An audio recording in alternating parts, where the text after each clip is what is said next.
Hi, welcome back to PM Lectures. Thermal Engineering video சீரீஸ்ல steam nozzles பற்றி பார்த்துட்டு இருக்கோம்.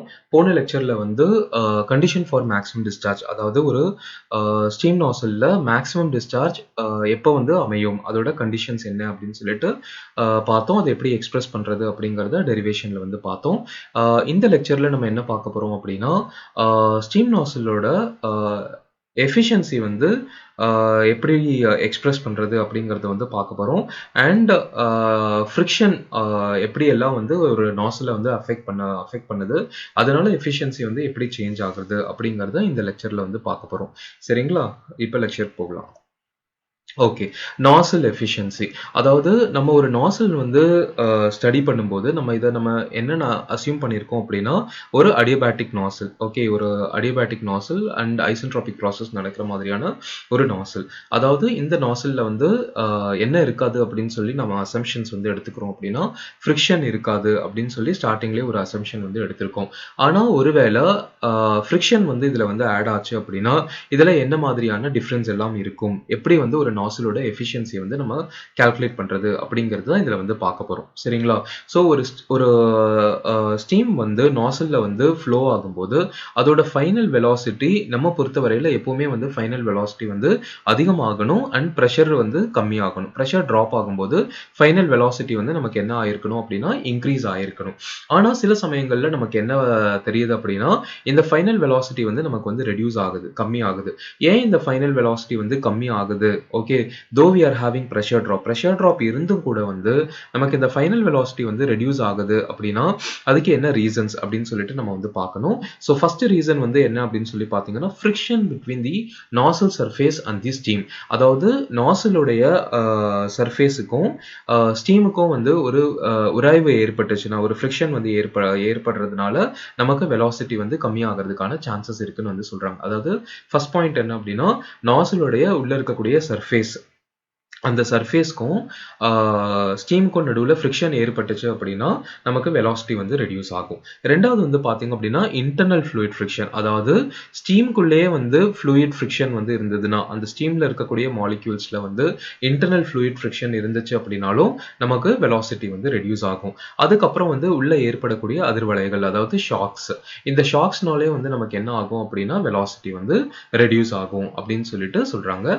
And most of the frictional losses, இந்த frictional losses வந்து எந்த செக்ஷன்ல நடக்குது அப்படின்னு சொல்லிட்டு பார்த்தீங்கன்னா, ஒரு கன்வர்ஜென்ட் டைவர்ஜென்ட் நாசில்ல வந்து த்ரோட் செக்ஷன்ல தான் இந்த ஃப்ரிக்ஷனல் லாசஸ் வந்து ரொம்ப அதிகமாக இருக்கு அப்படின்ட்டு நம்ம ஐடென்டிஃபை பண்ணியிருக்கோம். ஓகே, இந்த ஃப்ரிக்ஷன் வந்து இருக்கிறதுனால நமக்கு என்ன மாதிரியான லாசஸ் எல்லாம் வந்து ஆகுது அப்படின்னு சொல்லி பார்த்தீங்க அப்படின்னா, இதோட எக்ஸிட் வெலாசிட்டி வந்து நமக்கு வந்து ரெடியூஸ் ஆகுது. ஸோ ஃபர்ஸ்ட் பாயிண்ட் நம்ம ஏற்கனவே பார்த்த மாதிரி இதோட எக்ஸிட் வெலாசிட்டி வந்து நமக்கு ரொம்ப வந்து கம்மியாகுது.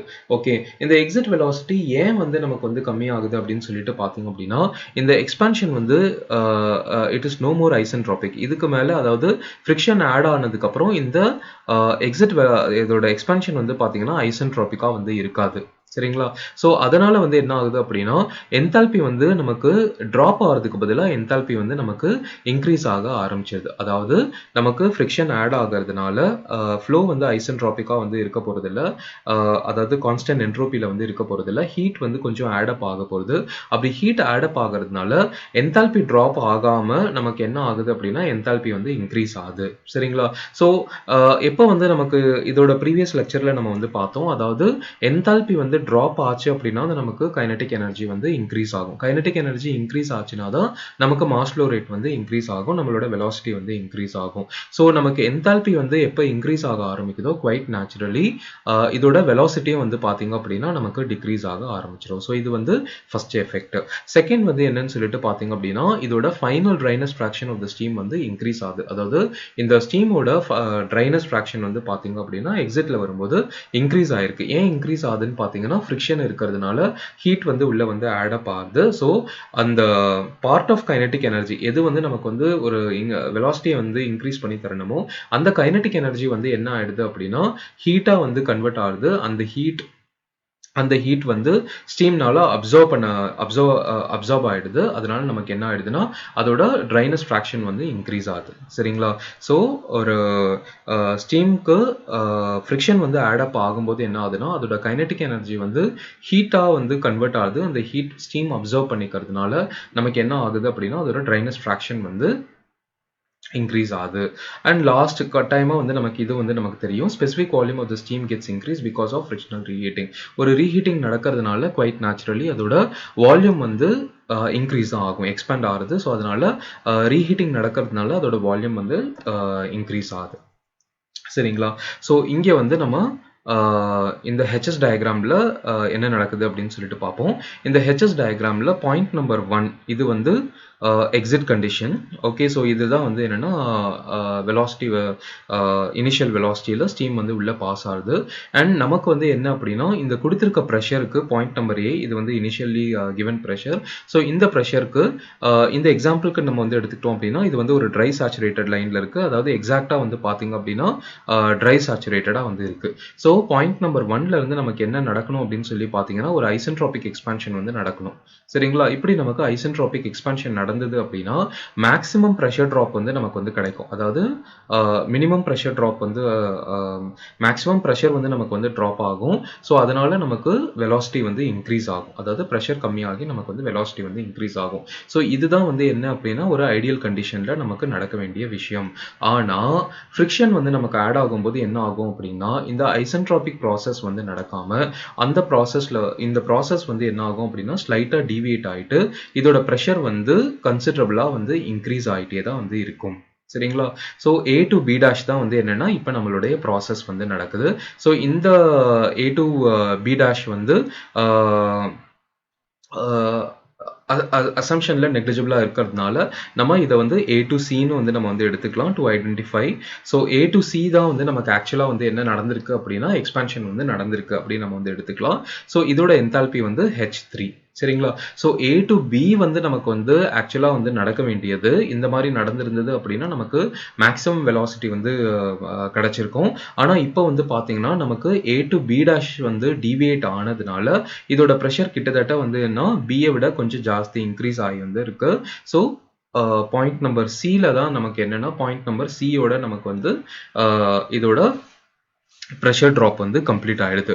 ஸோ இந்த நாசில் எஃபிஷியன்சி நம்ம வந்து கால்குலேட் பண்ணுறோம், இல்லைனா இது கோஃபிஷியன்ட் ஆஃப் நாசில் அப்படின்னு வந்து சொல்கிறோம். So nozzle efficiency is nothing but ratio of actual enthalpy drop. இப்போ நடந்த இந்த ஏ டு பி டேஷ் இதை வந்து நம்ம என்ன சொல்கிறோம்னா ஆக்சுவல் என்தால்பி ட்ராப் அப்படின்னு சொல்கிறோம். ஏ டு பியை வந்து நம்ம ஐசென்ட்ரோபிக் என்தால்பி ட்ராப் அப்படின்னு வந்து சொல்கிறோம். ஸோ ஆக்சுவல் என்தால்பி ட்ராப் வந்து AB dash by isentropic enthalpy drop வந்து ஏபி. சரிங்களா?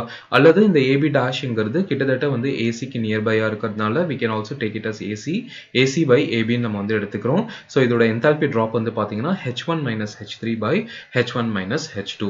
ஸோ இதுதான் வந்து ஒரு nozzle efficiency or effect of friction or coefficient of nozzle. சரிங்களா? ஸோ நாசில் எஃபிஷியன்சி கால்குலேட் பண்ணுறதுக்கான எக்ஸ்பிரஷன் என்னன்னு சொல்லிட்டு பார்த்தீங்கன்னா H1 minus H3 by H1 minus H2. சரிங்களா? நெக்ஸ்ட் கான்செப்ட் என்ன நம்ம வந்து பார்க்க போகிறோம் அப்படின்னு சொல்லிட்டு பார்த்தீங்கன்னா இதுலேயே வந்து ஒரு மெட்டாஸ்டேபிள் ஸ்டேட் இல்லை ஒரு சூப்பர் சேச்சுரேட்டட் ஃப்ளோ வந்து இருக்குது. அப்படின்னா என்ன விஷயம் அப்படின்னு சொல்லிட்டு பார்த்தோம் அப்படின்னா ஒரு எக்ஸ்பான்ஷனில் ஒரு நாசிலில் வந்து ஜென்ரலாக வந்து எக்ஸ்பான்ஷன் நடக்கும்போது சூப்பர் சேச்சுரேட்டட் ஸ்டீம் இருக்கும்போது மட்டும், அதாவது நமக்கு தெரியும் இது வந்து இந்த ஹெச்எஸ் கிராஃபில் இந்த சென்டர் லைன் வந்து இது வந்து நம்மளோட சேச்சுரேஷன் லைன். அதாவது எக்ஸாக்டாக இந்த பாயிண்ட்ல வந்து ஸ்டீமோட குவாலிட்டி வந்து 1 இருக்கும். இது வந்து கம்ப்ளீட்லி இந்த வேப்பர் ஃபேஸ். இதுக்கு மேலே இருக்கக்கூடிய இந்த ரீஜன் வந்து என்னன்னா இது வந்து சூப்பர் ஹீட்டட் ரீஜன்.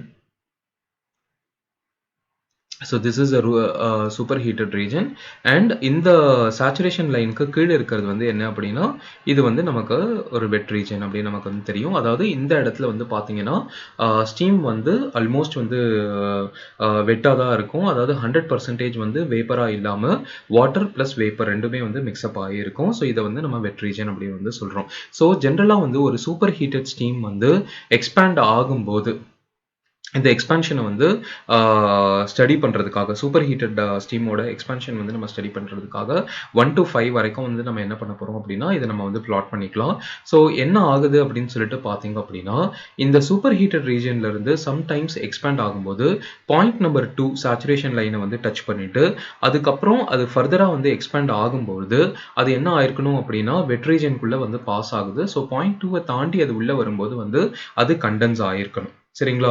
ஸோ அதுதான் வந்து நம்ம இங்கே வந்து எக்ஸ்பிளைன் பண்ணுறோம். The ideal expansion of a super heated steam in a nozzle from pressure P1 to PB, அதாவது பேக் ப்ரெஷருங்கிறது வந்து எண்ட் ப்ரெஷர், ஒரு நாசிலோட எண்டில் இருக்கக்கூடிய ப்ரெஷர்.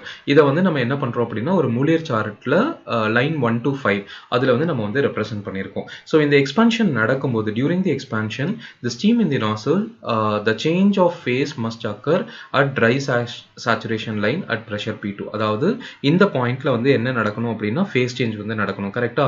ஏன்னா இது வந்து சூப்பர் ஹீட்டட் ரீஜன்லேருந்து எக்ஸ்பேண்ட் ஆகுது.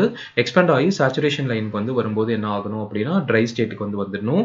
ட்ரை ஸ்டேட்ல இருந்து அது திரும்ப ஃபர்தரா வந்து உள்ள எக்ஸ்பேண்ட் ஆகும்போது அது வெட் ரீஜனுக்கு வரணும். ஸோ இந்த பாயிண்ட்ல வந்து என்ன நடக்கணும் அப்படின்னா கண்டென்சேஷன் வந்து நடக்கணும். சரிங்களா? ஆனால் இந்த change of phase does not occur in the saturation line. So next என்ன நம்ம பார்க்குறோம் அப்படின்னா சில நேரத்தில் வந்து இந்த சேஞ்ச் ஆஃப் ஃபேஸ் வந்து நடக்க மாட்டேது. சூப்பர் ஹீட்டட் ஸ்டீம் வந்து உள்ள டிராவல் ஆகி வரும்போது இந்த சேஞ்ச் ஆஃப் ஃபேஸ் வந்து நடக்க மாட்டேங்குது. சரிங்களா? And continues till point 2' in the chart.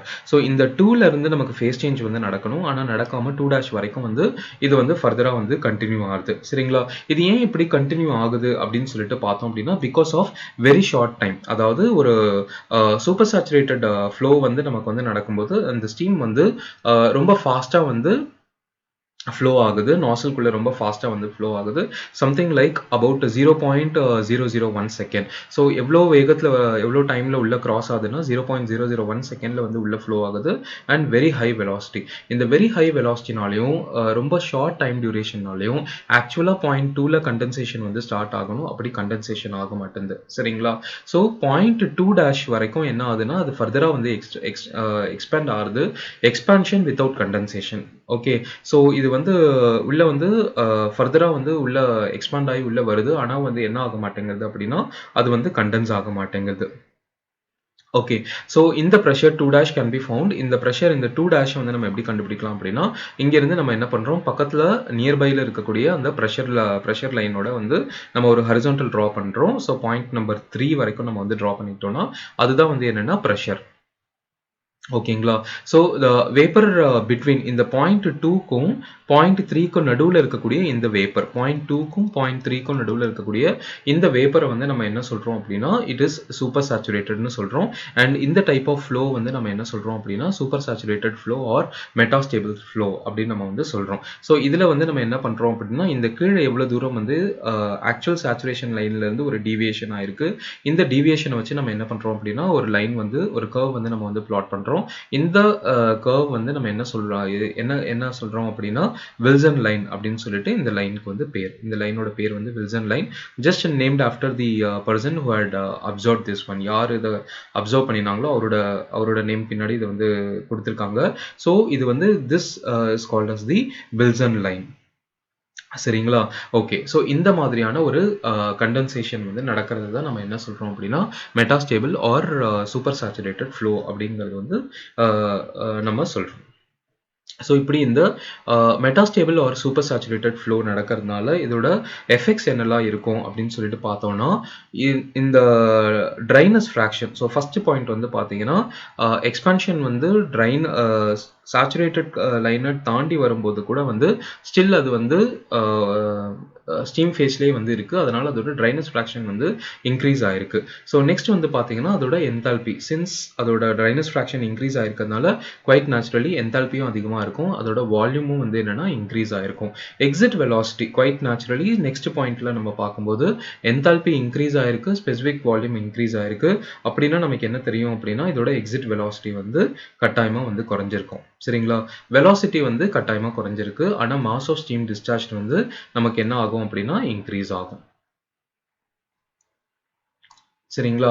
So velocity வந்து குறைஞ்சிருந்தா கூட வந்து நமக்கு கிடைக்கக்கூடிய டிஸ்சார்ஜ் ஆகக்கூடிய ஸ்டீமோட குவான்டிட்டி வந்து பார்த்தோம் அப்படின்னா அது வந்து நமக்கு ஜாஸ்தியா இருக்கும். ஸோ இதெல்லாம் தான் வந்து என்னன்னா ஒரு metastable or super saturated flow உடைய தன்மைகள். சரிங்களா?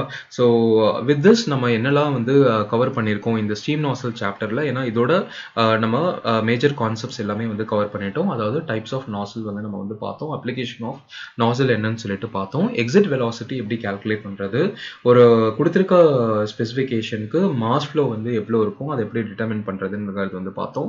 அதுக்கப்புறம் மேக்ஸிமம் டிஸ்சார்ஜ் எப்போ வந்து ஒரு நாசில்ல வந்து மேக்ஸிமம் டிஸ்சார்ஜ் வந்து நடக்கும் அப்படிங்கிறத எப்படி நம்ம டிட்டர்மின் பண்ணணும் அப்படிங்கிறது வந்து பார்த்துருக்கோம்.